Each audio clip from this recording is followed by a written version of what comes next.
all that is solid melts into air, all that is holy is profaned. I think models के ऊपर जो है we should be a bit sort of skeptical. We can learn a lot from China. Pakistan में क्योंकि हमारे जो ruling elites हैं, they're not exactly accountable to the ordinary citizen. India has one of the biggest sort of levels of export to the world in terms of their IT-based exports. Yeah, IIT, they built their IIT. Yeah, because they prioritized it, they took it serious. If you look at China or Japan, for instance, there was a very comprehensive land reform that took place which boosted agricultural productivity, constitutes a system of close collaboration between global and local elites where they sort of, promote each other's interests. Ziaul-Haq was essentially a sort of a stooge in the process for US-led imperialism. He had to sort of function as an incubation center for the Mujahideen, also known as freedom fighters in the Pentagon. Like, none of these three parties have really demonstrated any kind of competence when it comes to institutional reform. Corporate empire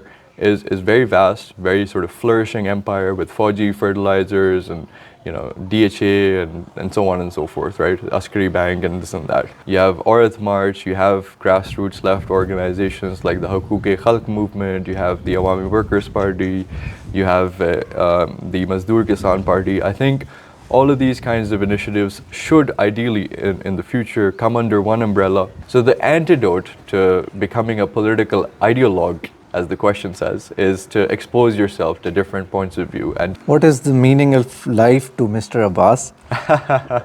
Hello everyone, this is Mohammad Faisal Riaz और आज हमारे साथ हमारे special guest बहुत ही young, energetic Abbas Moosvi साहब, who is a research fellow at PIDE and a writer and writes columns at E-Tribune.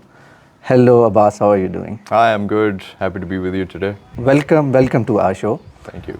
Acha Abbas, how do you identify yourself, like leftist, liberal, right, communist or socialist? That's an interesting question. Generally, I try not to place myself too rigidly in various categories, but if I had to sort of put a label on it, I would maybe consider myself sort of left-leaning is how I would describe it, which generally sort of means that I am critical of capitalism as a whole, as an economic system. I think if you look around the world today, the sort of problems with the capitalist mode of development are very clear and they have been experienced around the globe. And so I think it's worth paying attention to this, especially considering the sort of work that's been done by the likes of Joseph Stiglitz, who was a Nobel laureate in 2001. If you look at the work of Thomas Piketty, all of these scholars have been very critical of the sort of incentive structures around which the economic model operates. And I think it's worth taking that seriously, particularly in the context of environmental catastrophe around the world. We see climate change, global warming, which is sort of increasingly becoming a more and more sort of grave threat to the survival of the species. And I think it's important to sort of acknowledge those factors. Would you please elaborate what is left-leaning for our audience? Okay. Or इसमें थोड़ा सा bilingual हो जाए तो because we have a mix of audience. Sure. So left-leaning generally means that, so there are two sort of facets to this, right? एक तो होता है social, and then there's the economic. So when it comes to social factors, being left-leaning essentially means that you are for freedom in terms of identity-based factors, right? So just caste se aap belong karte hain, race, gender, ethnicity, sexuality. You promote and advocate for freedom for all identities, regardless of their identity. And that is the social aspect to it.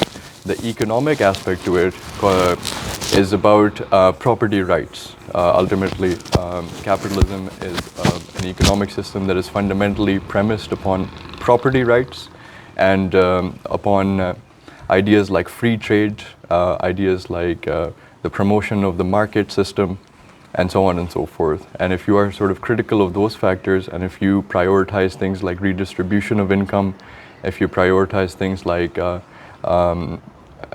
free access to healthcare, to education, to housing, and so on, then that generally puts you in the sort of left-leaning category.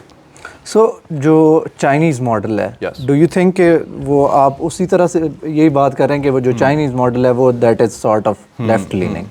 So that's an interesting question. I think models के ऊपर जो है we should be a bit sort of skeptical. China has done a lot of great things over the course of their historical trajectory, and I think Pakistan can learn a lot from China, but it can learn a lot from other countries as well, right? So ultimately, baat ye hoti hai, and William Easterly is a very great scholar who has talked extensively about this. He has always been affiliated with the World Bank. And he sort of talks about developmental trajectories, generally in the context of international financial institutions, जैसे World Bank हो गया, IMF हो गया वगैरह.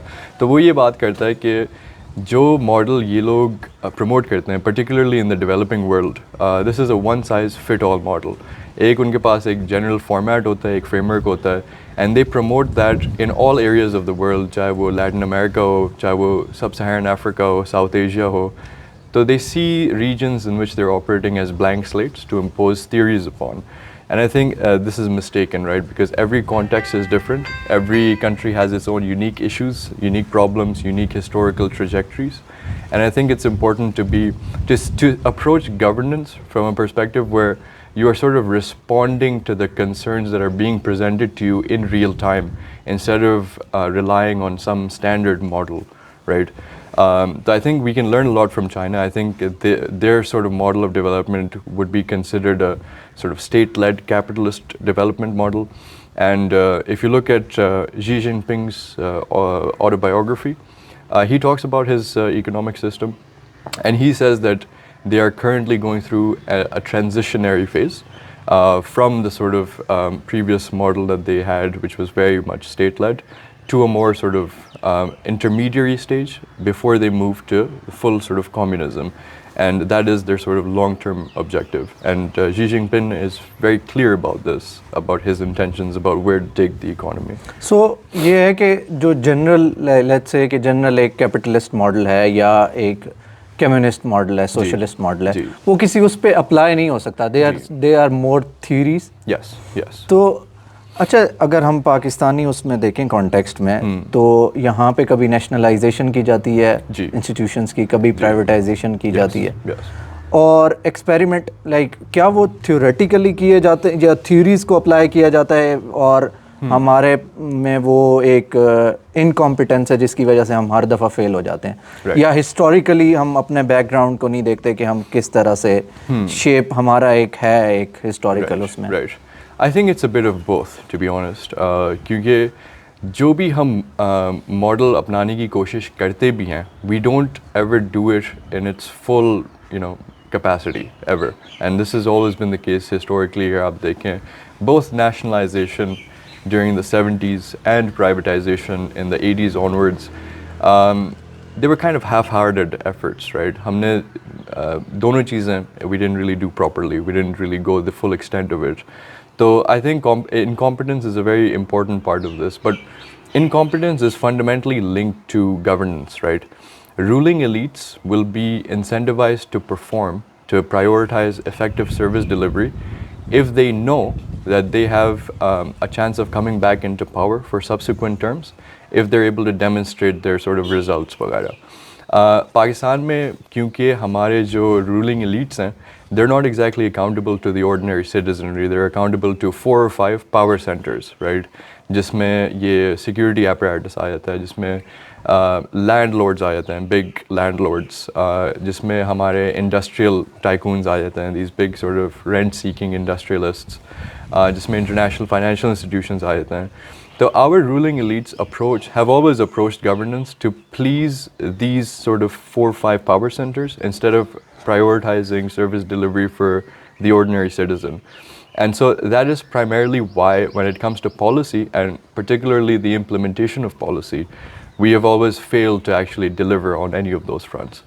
Having said that, if you look at the sort of privatization that we have pursued over the course of history, we have actually privatized a lot of our enterprises.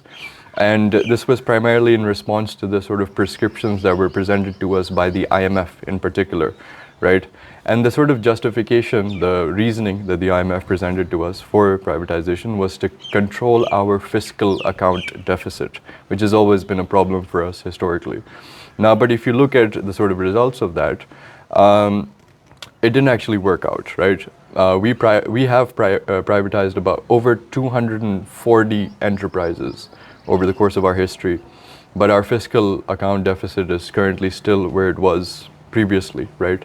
And so this has to fall, the accountability for this has to necessarily fall upon the institution that presented these prescriptions to us. But historically, we never see the IMF or the World Bank ever take accountability or responsibility for when their prescriptions fail to actually, achieve what they were meant to achieve. And that has been a very fundamental problem historically, Pakistan mein. So what do you think that जो हमारे loss में हैं institutions like PIA, Pakistan Railway, Pakistan Steel, so उनको loss से profitable कैसे बनाया जा सकता है? या तो फिर एक option there is privatization, या अगर वो national उसमें ही रहते हैं context में तो लेकिन उनको फिर profitable कैसे बनाया जाए? Right. There are various things that you can do to sort of control the sort of losses that our state-owned enterprises are facing. But again, I will emphasize that all of this is linked to democracy. If you look at the healthcare system in the UK, for instance, it's generally state-controlled, and it is one of the most resilient, the strongest sort of healthcare systems in the world. So this idea that just because something, an institution and an enterprise falls within the domain of the government, it is going to perform badly. This is a mistaken idea because we see a lot of examples around the world where this is not the case. Like Scandinavian countries? Scandinavian countries, okay. A lot of countries in Europe have a very sort of, state-led healthcare, education and so on system, and they're working very well. So I think one of the reasons why it doesn't work well in our case is because of the lack of democracy. And democracy is linked to the reform of key institutions, which we have never been able to conduct. If you look at post-independence, what India did, for instance, they conducted comprehensive land reforms in various states. They promoted their industries under the Nehru administration. They prioritized the education system. So आज जो हम देखते हैं, when India has one of the biggest sort of levels of export to the world in terms of their IT-based exports. Yeah, IIT, they built their IIT. Yeah, because they prioritized it, they took it seriously, they incubated the facilities, the universities, they populated their universities with competent scholars, with, lecturers, with the equipment that's required for something like engineering and technology and so on. And we see the sort of results of that today. This has been a sort of long process that they have followed. Now, Pakistan, we don't have democracy because we, for instance, have never conducted land reform. Now, land reform is important because of a variety of reasons, right?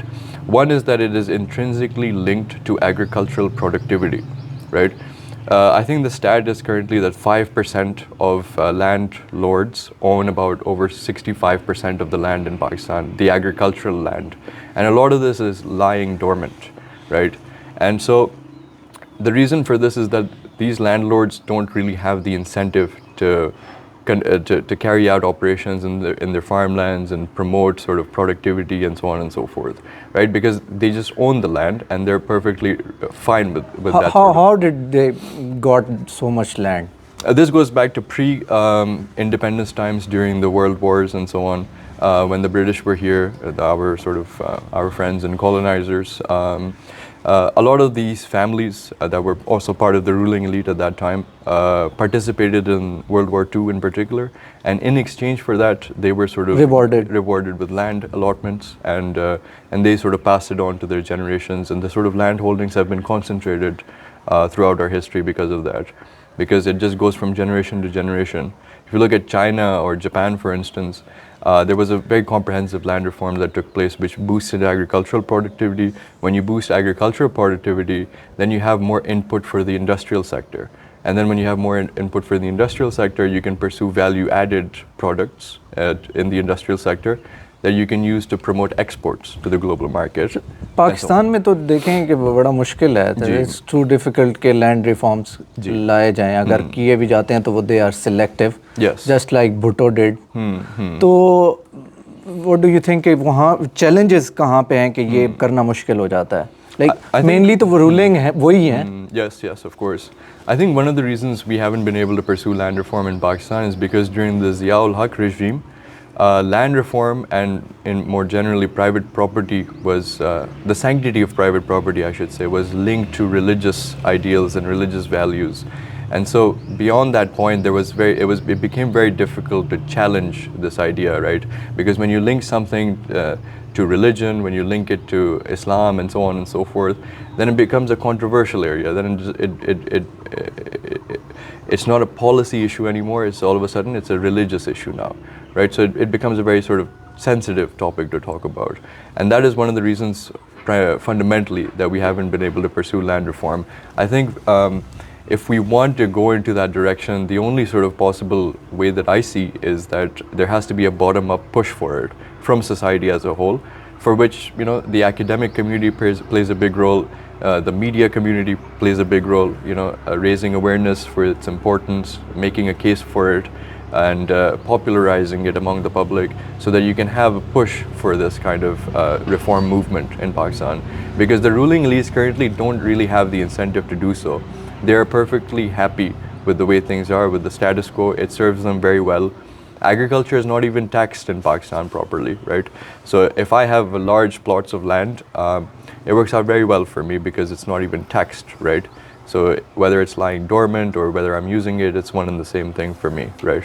So it works out very well. So tax की अभी आपने बात की कि पाकिस्तान में tax collection का कोई direct way नहीं है. Like there is that tax 60% of the tax collection is through port, जो कि पोर्ट पे आपका आता है, वहाँ पे टैक्स होता है, और the other one is indirect taxes, जो कि लाइक सेल्स टैक्स या इस तरह के टैक्सेस हम पे कर रहे होते हैं. तो कहाँ पे ये मसला है कि टैक्स कलेक्शन सिस्टम को हम अपने इस तरह से रेवोल्यूशनाइज नहीं कर सके जैसा कि इंडिया ने किया?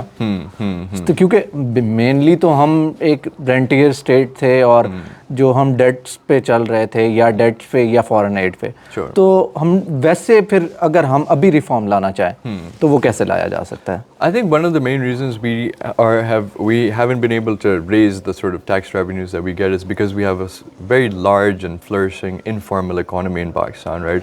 I think over 70% of our economy is undocumented, right? And that also comes back, of course, to governance, right? Particularly, I would say education in particular, because we actually had a conversation with Dr. Tariq Banouri, who is the former AGC chairman during the PTI regime, right? Yeah. He sort of mentioned the sort of political economy of the higher education sector in Pakistan, which is based on a system of clientelism, right? Vice chancellors that are heading universities are not in that position to promote the interests of the student body, but rather to sort of get favors from various sort of power centers and promote their interests and pursue their personal objectives and make money and things of that sort by working closely with the financial institutions around the world, donor funded projects wo log karte hain वगैरह. And so the students, the primary stakeholders within the higher education system of Pakistan, have completely been left out of this situation, right? And this is also tied to student unions, for instance, which were banned again during the Zia ul-Haq regime and were never sort of reinstated to this day. It's been about 40 years since then. And so if you don't have the primary stakeholders within the higher education system involved in sort of decision making in the universities, then you don't really have the mechanisms in place to signal information to the sort of authorities within the universities to, you know, improve their curriculums, provide them with facilities, you know. Accountability for budgets. Yeah, exactly. Link them to the job market. Paid ki apni study hai. 31% of graduates in Pakistan are currently unemployed. And this is, of course, other than the problem of underemployment. A lot of graduates are doing jobs at a very meager sort of salary. A lot of them have to resort to sort of maybe like driving Careems and Ubers and things of that sort just to sort of, you know, make ends meet. So this is what the underemployment issue constitutes.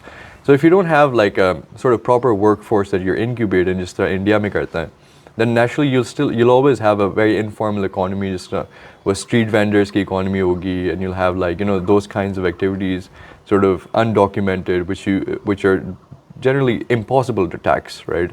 And that's how it's been in Pakistan because of the lack of attention that's paid to that. So अभी जो recently ये issue है कि पाकिस्तान को bail out नहीं कर रहा IMF, जो फ्रेंडली कंट्रीज़ हैं, there was before this finance minister was Miftah और वो कह रहे थे कि बस ऑलमोस्ट पेमेंट्स रिलीज़ होने वाली हैं बट Yes. डर आए तो उन्होंने कहा कि आईएमएफ नहीं रिलीज़ कर। आई मीन कहाँ पे प्रॉब्लम है, क्या मसला है कि ये पेमेंट्स नहीं रिलीज़ कर रहे?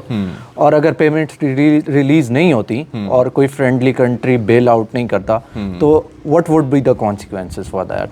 I think primarily the reason for the IMF program not coming through so far is because IMF will naturally promote austerity in Pakistan currently.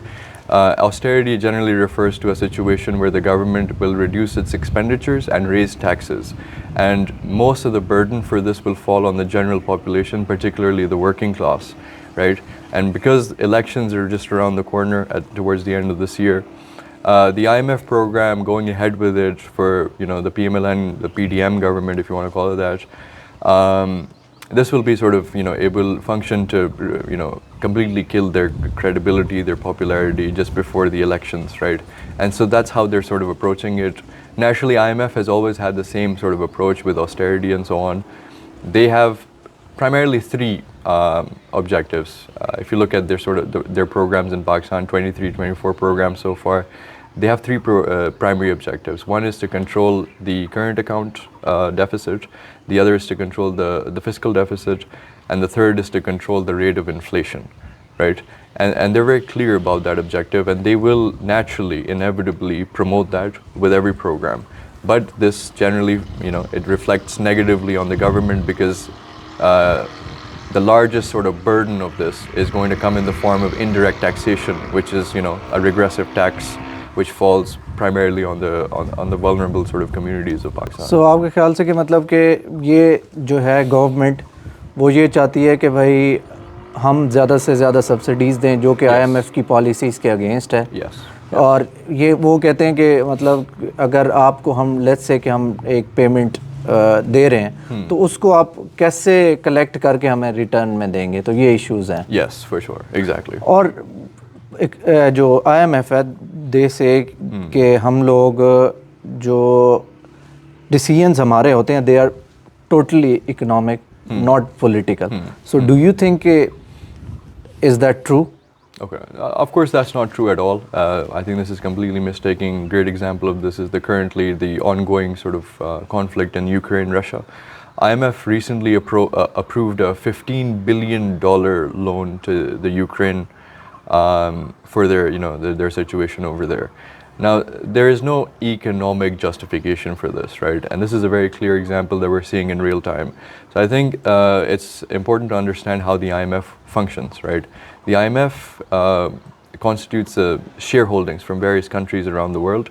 Each country has a different shareholding, and the biggest shareholding within the IMF, at least, is of the US, right? So naturally, the sort of policies, the policy prescriptions that will come from the IMF will be in line with the interests, with the geopolitical interests of the United States.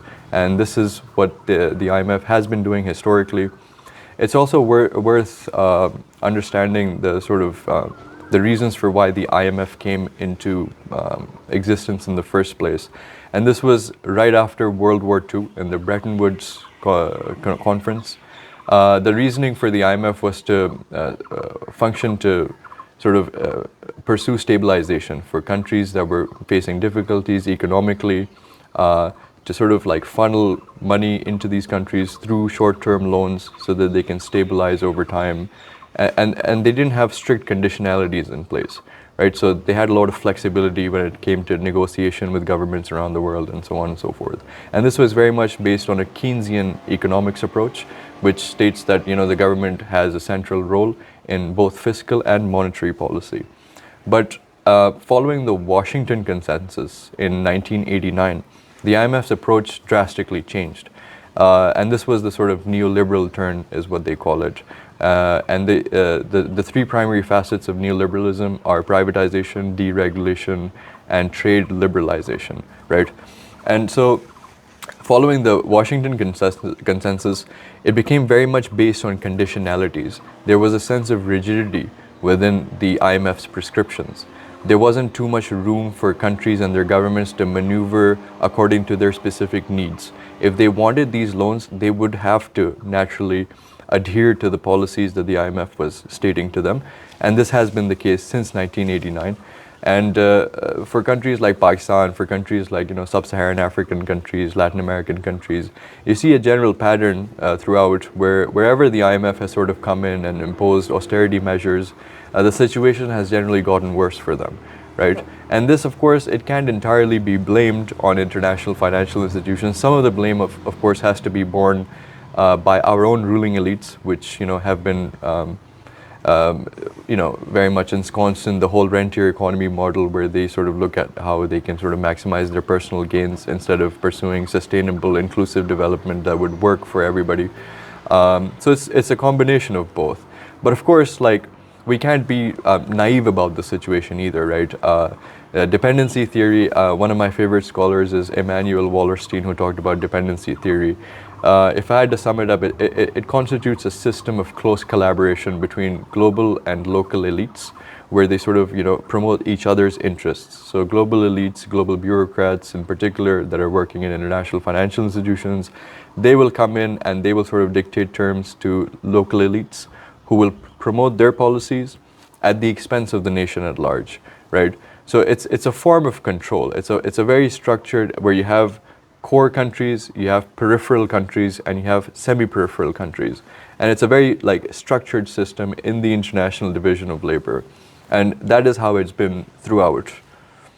So elite capture जो है पाकिस्तान में वो मतलब वो dominant है, आप देखें तो, लेकिन हमारी डॉक्टर नदीमुल हक साहब से बात हुई, वो इज़ अ वीसी पाइड, तो वो कह रहे थे कि ये एलीट कैप्चर नहीं है, एक्चुअल मसला हम में है, लाइक इंडिविजुअल्स में है या एज अ सोसाइटी मसला हम में ये है कि हम लोगों को नॉर्म्स ही नहीं पता, ओवरऑल वैल्यूज़ ही नहीं पता कि चलना, लाइक वो ये कह रहे थे कि बात करना ही नहीं आता हमें, तो हम कैसे कह सकते हैं कि एलीट कैप्चर है, या हम उनको चैलेंज कैसे कर सकते हैं? What would you please like to comment on it? Yeah, sure. I think Dr. Nadeem is a good friend, and I generally agree with him on the elite capture situation. I actually wrote a paper on elite capture with Pied as well, where we made the case that elite capture is a symptom. It's not indicative of the underlying disease. It's a symptom of the problem, right? And the problem is the perverse nature of our institutions, right? And that is generally what I promote, and I believe. I don't think it's a cultural problem. I think it is a mistake to pin the blame for these problems on the ordinary citizenry of Pakistan. I think when it comes to blaming specific circles or people and so on for the lack of effective policy in Pakistan, the buck always starts with the folks that have the most power in society, and these are people that are in our sort of state bureaucracy, in our again, like I said, the big industrialists of Pakistan, the landlords, the politicians of Pakistan, the security apparatus of Pakistan. The buck always ends with them because they are actually controlling decision making in Pakistan. The ordinary citizen who is sort of picking cotton in the fields, for instance, or pushing a sort of street cart, and trying to make ends meet that way, they don't exactly have any kind of decision-making power in Pakistan. Blaming them or blaming the culture at large and so on and so forth, that is a big mistake. In fact, if we're going to talk about culture, one of the core sort of facets of Pakistan's culture today is the sort of hyper-religious extremist culture that we see generally across the board, right? And this isn't exactly a culture that's organic to this region, right? If you look at prior to the 1980s, we had quite an open culture. We had quite a sort of liberal culture, relatively speaking at least. It was when Zia-ul-Haq came in and conducted this kind of Islamization process, Wahhabism and so on and so forth. And that was also, again, it comes back to the rentier economy model, where Zia-ul-Haq was essentially a sort of a stooge in the process for US-led imperialism. He was involved, he got our sort of army, our state security involved in the conflict in Afghanistan to sort of attract economic and military assistance from the United States at that time. And of course, in order to do this, we had to sort of function as an incubation center for the Mujahideen, also known as freedom fighters in the Pentagon, right? And in order for that to be possible, he had to work very closely with Saudis and, sort of bring people in and popularize this kind of rigid, extreme ideology of Islam, right? Because that is the only way you're going to convince people that it's, a noble sort of objective to go and bomb themselves and so on and so forth, right?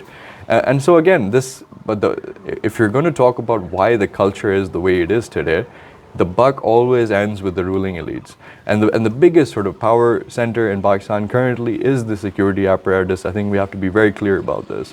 One of the primary reasons we keep falling into this concern, it's okay to blame politicians. The politicians have behaved in an opportunistic way as well, but the politicians will always sort of try to signal their sort of their usefulness to the security apparatus. And that has been their primary strategy to get into power throughout the course of Pakistan's history. If you look at the sort of neoliberal privatization reforms, or if you want to call it, semi-reforms in the 1980s, this worked out very well for the security apparatus in particular, because they actually own a lot of businesses in Pakistan. Their sort of corporate empire is very vast, very sort of flourishing empire with Fauji fertilizers and DHA and so on and so forth, right? Askari Bank and this and that. And so they had a very central interest in promoting the conditions where you had minimal state involvement in their economic activities so that they can pursue their business interests and they can line their pockets that way, right? So a lot of this is ultimately connected to these power centers. But ये देखेंगे उनका system जो भी था, but they have been making profits out of that. But जो private या जो कह रहे हमारा एक और अलग से एक सिस्टम था, they have been in loss. तो मतलब कि उन्होंने फिर तो कोई चीज़ें ऐसी की कि जिसकी वजह से वो प्रॉफिट में है. उनका सिस्टम बेहतर है फिर तो हमसे. Yeah, sure. I mean, but look, one of the primary reasons that they have been doing well, for instance, is because they have huge, like an institutional structure in place that really sort of assists them and so on and so forth. Outside interference नहीं थी. Outside interference bilkul bhi nahi thi. The government cannot even ask any questions about DHA or the kind of land that they grab all the time and this and that, right? They have a free hand. They can do essentially whatever they want. They are above the law in many ways in Pakistan. They say that there are two laws in Pakistan, one for the sort of ruling elites and the other for everybody else. And that is the case in Pakistan historically throughout. And the military apparatus in particular has, one of the ways they've sort of promoted their business interests is by attracting these foreign rents through involvement in wars, whether that is in Afghanistan or whether that's post 9/11 in the war on terror and so on and so forth, right? So that is one of their another like primary source of their sort of funding throughout. So we see, आप ही बात कर रहे थे कि polarization है society में, religious उस पे extremism है, उसके अलावा पॉलिटिकल आजकल देखेंगे दो, एक तरफ पीडीएम है, दूसरी तरफ पीटीआई है. सो आप कैसे देखते हैं कि हाउ वुड इट एंड अगर इस तरह से एक हम लोग डेड एंड की तरफ जा रहे हैं? Right. No, I think polarization is a big issue. I think the media has a big role to play in polarization. But again, like the media's incentive structures have to be looked at, right? The media, and particularly big media houses in Pakistan, are owned by specific people who have their own interests, that they use their media organizations to promote their sort of interests and so on and so forth, right? And the sort of the incentives, and you are in the media, so you know how this works, you have to oversimplify things. You have to prioritize clickbait articles, you have to talk about, who said what is the latest gossip, what is the sort of the latest kind of, controversy and this and that and the other. Who said what is about, is about the extent of the conversation. Now, but right? Now social media is being used as well. Like few journalists join, let's say your group, and few join my group. Then there is like hashtag and trending. So usse narrative building हो रही है अभी तो recently. For sure. I think new media technologies are very important in that sense. Podcasts, long form podcasts in particular, where you can actually have the space to go into the nuances, to go into the details. I think that is really challenging the legacy media when you see Geo News or ARY on the other side. New media technologies are changing that. I think more people should go into new media technologies. It is a sort of positive development, I think, in the media sector. But I think if we're going to talk about polarization, one of the fundamental things that polarization is intrinsically linked to and connected to is social security, right? If people are experiencing a sort of economic precarity in their lives where they don't know where their next meal is coming from, or they have to make decisions about whether they should go to the hospital or send their kids to school, when you present, ordinary people with these kinds of options, then they will look for easy scapegoats, right? Easy sort of people or groups to point to and say, oh, these are the problem. It is because of the corrupt politicians that we're in this situation. It is because of dynastic politics that we're in this situation. And, the sort of general narratives that we see from both mainstream political parties and so on. But if you have social security in place, if people don't have to worry about these basic sustenance-related concerns, then they will not have much of an interest in sort of involving themselves in these kind of turf war battles that are taking place within the elites of Pakistan, right? When you look at our politicians, I don't know if you know any politicians personally and so on, you might see them on TV every evening, talking smack about the other party and so on. But then the same evening, they will go and have a nice party with them. They will, have dinner with them. They'll be very cordial and, they're very friendly with each other and so on. So a lot of this is a kind of theatrical performance, and they know what they're doing. And it's a shame that the people are sort of on board with all of this. But what I'm trying to say is that they wouldn't be that involved if they had some kind of economic security. लेकिन how much could this polarization be dangerous for social cohesion अगर इसी तरह से चलता रहा तो? Very dangerous, I think, very dangerous. And वही बात है, I hope that some sort of the way I sort of see this is that we have seen what the PMLN has done historically. We have seen what the PPP is capable of historically, and now we've also seen what the PTI has done, right? Now, none of these three parties have really demonstrated any kind of competence when it comes to institutional reform. In fact, they don't really even have much of an understanding about the problems that exist in Pakistani society today, right? And so I think it's time that we promote alternative politics, a politics of the people, a politics of the working classes, a politics where you push for student union representation, when you push for trade union representation, when you push for farmers associations and so on and so forth. When you have a kind of politics that ordinary people can sort of get behind and can relate to, right? Things that affect them, things like, food inflation, things like the lack of health care, things like, lack of education. We had Miftah Ismail. I was just watching one of his recent interviews where he was promoting the complete sort of privatization of the education sector. Right? And this is not how we are going to resolve our problems. Privatization is a convenient sort of solution. You don't have to do a lot of critical thinking. You don't have to understand how our institutions are structured. It's just like, okay, just sell it off to some private business and they'll take care of it, right? But that's not exactly how you're going to, because what that does is it just replaces one set of opportunistic ruling elites with another kind of private ruling elite, right? The fundamental problem with privatization, if you look at, for instance, the healthcare sector, if you completely privatize the healthcare sector, the result of that is patients are not seen as vulnerable sort of patients in a situation where their health is suffering and so on. They're now seen as customers, right? And when you begin to perceive them as customers, then you want them to come back periodically for further consultations, for further prescriptions and so on and so forth. You begin to see the entire project as a kind of business enterprise, as a money-making kind of enterprise, right? And there's no end to that, right? This is very much linked to therapy and mental health even, right? When you see people suffering very, real, organic and genuine concerns about their mental health, and they go and they consult therapists who charge them like 5,000 for an hour or 8,000 or whatever it is, this is very expensive, right? And the primary reason for that is that it's seen as a business. The therapy sort of, and I wrote this article about it for those who are interested, the therapy industrial complex, right? Yeah. It's essentially where you turn patients into repeat customers. मेरा वैसे ये मैं add करना चाहूँगा, मेरा एक personal case है। जी जी मैं एक थेरेपिस्ट के साथ वो इस तरह से कंसल्टेशंस ले रहा था। जी जी लेकिन ये हुआ कि देयर वाज अ टाइम, अब मैं आई वाज शेयरिंग माय कि मैं इस तरफ कैसे आया, like why I needed that therapy. तो उन्होंने कहा कि you have just 5 minutes to like sum it up. मैंने कहा देखें, I have so much to tell you, but she said that like I have time limitations.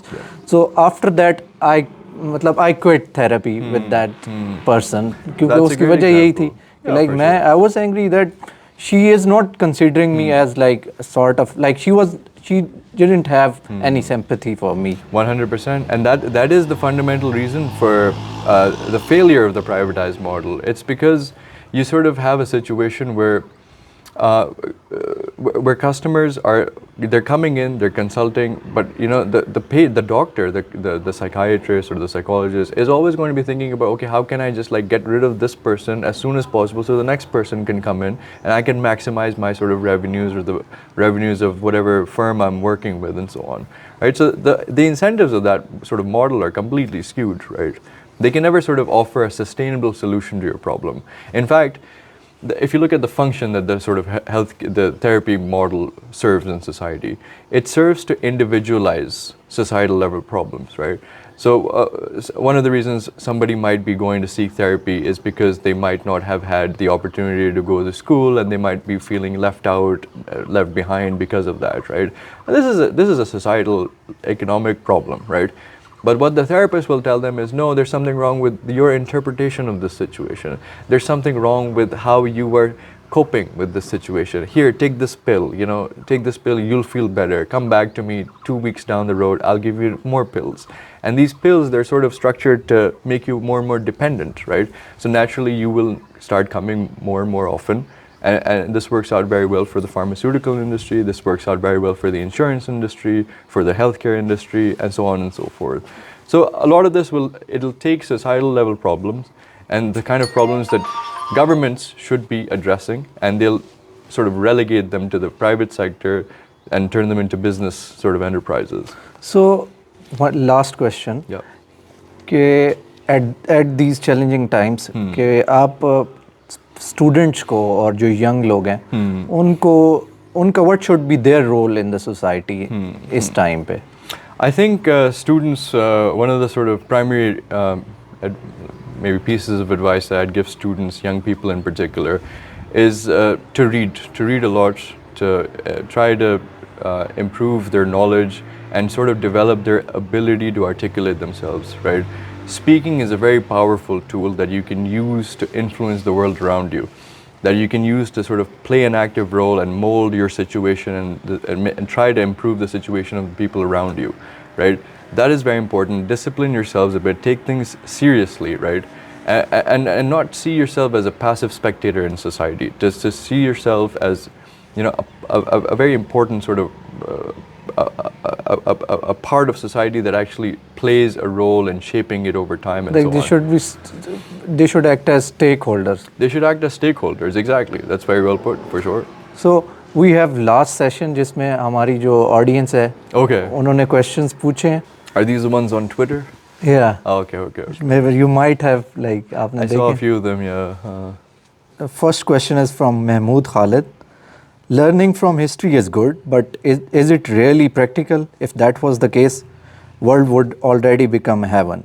Any ideas on how to debrief ourselves of past for future?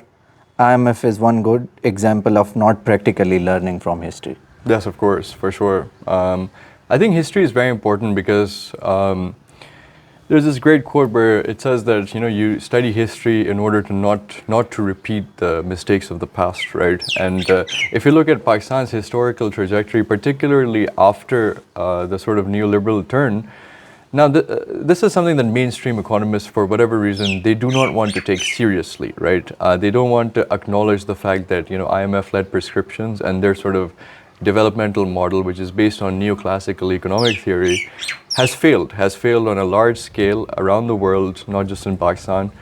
And one of the ways we can learn from history is to sort of see that it's not the IMF exactly, right? It's about the sort of fundamental philosophical slash economic presuppositions around which their prescriptions are based.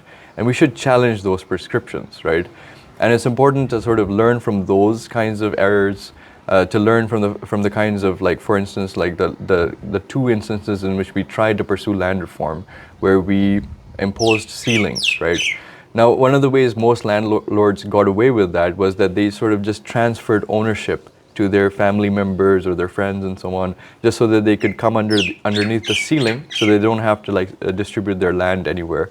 So the structure of power remained the same, but their sort of, like, land titles were changed, right? So that's another thing. Like, if we were ever to consider land reform again, hopefully soon, we shouldn't try to repeat those mistakes of the past. We should learn also from the rentier economy model. We should not involve ourselves in the wars of other countries or try to pursue economic interests of international financial institutions and so on. Now, these are all important things, and if we fail to learn from these things, then we will continue as business as usual. And we don't have a lot of time, so. Okay, all right. There is another question from Noman Manzoor.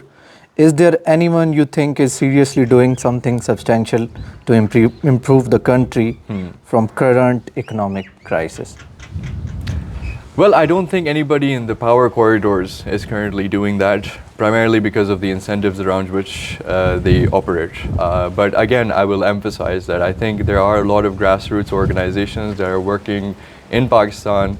You have the Student Solidarity March that happens every year. You have the Environmental March led by great climate activists around Pakistan, the likes of Ahmed Rafi Alam and so on.